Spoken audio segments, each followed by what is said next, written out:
what are the key legal requirements that a mental health professional needs to be aware of when they're working with a minor patient? When parents are divorced, then there are two types of custody that are discussed, and it's physical custody and then legal custody.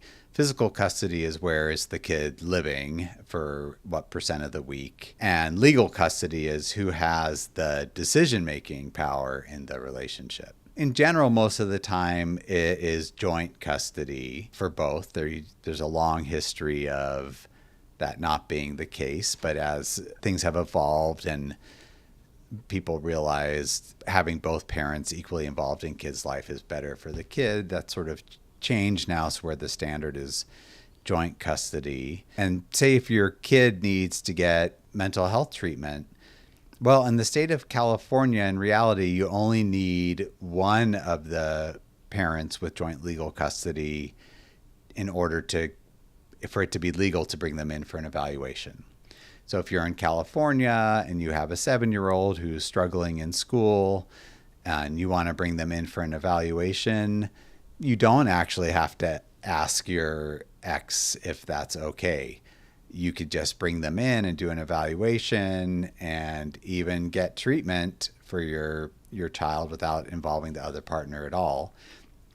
And there are some entities, for example, I know from my colleagues at Kaiser, where they just one parent has to be there for the whole intake and consent process. Not involving both parents, regardless of custody status, is not a good thing, and we're going to talk about that a little bit more. But just to be clear, from a legal point of view, you only need one parent with the joint custody status to bring a kid in for a mental health evaluation. The other item worth mentioning is that in California, and this one is different in some of the states, teenage patients in California, it's ages 12 to 17, can actually consent to medical treatment on their own, right, without talking to a parent. That's right. And that even means, so if a 14-year-old wanted to engage in psychotherapy, they could go in and say, I want to do therapy, but I don't want you to tell my parents about it.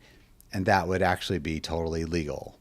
Now, the issue of who's going to pay for the sessions aside, or if the kid has their insurance card, whoever is the policyholder is going to see some explanations of benefits coming. But the asterisk here, which really is for prescribers, psychiatrists, is that does not apply to consenting for psychotropic medication. So although a teen could go and engage in therapy or other medical treatment on their own, they cannot consent to psychotropic medication. So any medication that treats mental health issues needs permission from a legal guardian. So those are the biggest two just legal facts that are worth starting this podcast out with.